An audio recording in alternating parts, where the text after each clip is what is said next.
За энэ харин юу шүү? Та сэргийгдхийг анхны хөрөнгө оруулалт өндөр гэдэг өртөг өндөртэй гэж яриад байгаа. Наа чинь буруу шүү.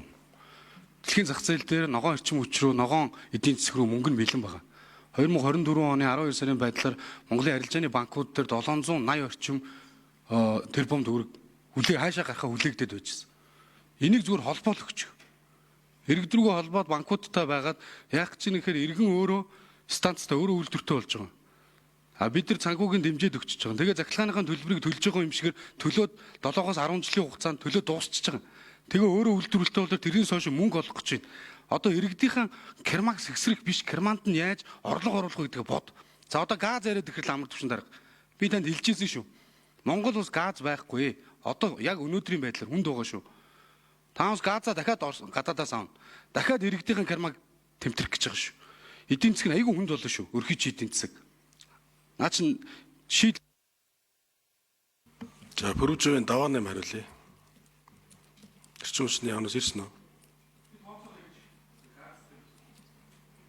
Даваа нэм байна уу? Алуу байна уу? За 5 номер. Карт тод. 8 номер. За очроод гişний асуултанд нэмэлтээр хариулъя. Нийслэл агаар хүчний хөрлөө тэмцэх газрын дараа Мөнхбаатар.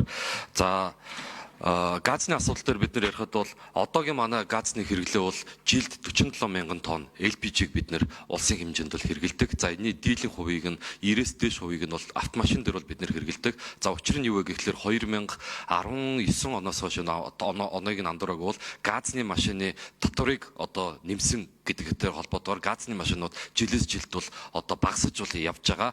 За мөн таны хэлж байгаатай санал бол нийлж байгаа нийслэлийн бодлого бол юу вэ гэхлээр ногоон зээлийн асуудлыг бид нэр дэмжиж ногоон зээлийнхаа зарчмаар бол иргэдийг одоо энэ сэргийгт эрчим хүч болоод бусад эрчим хүч рүү шилжүүлээ гэдэг асуудал явж байгаа. Гэхдээ энэний ногоон зээлийн санхүүжилт бол байгаль орчны яамн дээр төсвөн тавигдаж байгаль орчны яамнаас энэ ногоон зээлийн асуудал бол хөөцөлдөж явдаг. За нийслэлийн зүгээс одоо засгийн газрын тогтоолыг бол бэлдэж байна. Бид нэр харилцааны банкудтай холбоо явж байгаа. За сэргийгт эрчим хүчийн хувьд бас нэг ойлголтын зөрүүг би одоо биднээс хийсэн судал 8 номер 1 минут. За бидний өнгөрсөн оны UNDP-гийн нөгөө 3.8 мянган доллараар 47 айлыг шилжүүлсэн энэ дээр тооцоо судалгаа хийгээд үтсэн. За яг эд оргил ачааллын үе буюу өвлийн 12-1-2 дугаар сар дээр сэргийгт эрчим хүч маань бол төдийлөн их одоо хангалттай хэмжээний эрчим хүчийг бол хуваалцаж бол чадахгүй байна гэдэг ийм тооцоо судалгаа бол гарсан байгаа. За учир нь нөгөө манай өөрийн нийслэлийн маань онцлог байгаа. Цаг уурын онцлог маань нар бол одоо хожим манддаг, эрт жаргадаг. За гэх мэтчлэн тэгэхээр одоо энэ 3.8 сая мянган долларыг эрчим хүчинд оруулсан ч гэсэн хоол хийхдээ одоо бусад эрчим хүчний зарцуулалтан дээр ялцчгүй төвийн шугамнаас эрчим хүчийг авч ингэж хуваалцж байгаа. За 3.8 маань бол зөвхөн одоо халаалтыг л шийднэ гэдэг байдлаар явж байгаа. Тэгэхээр нөгөө талдаа бид нар яг агаарын бохирдлыг бууруулах чиглэлээр энэ эрчим хүчний сэргийгт эрчим хүчийг оруулах гэхлээр ялгаа авахгүй төвийн эрчим хүчнээс ордог. Зуны цагт бол энэ тогийг бол одоо бүрэн зараад явах боломжтой байгаа боловч олон улсын судалгаа дээрээс бол сэргийгт эрчим хүчийг бол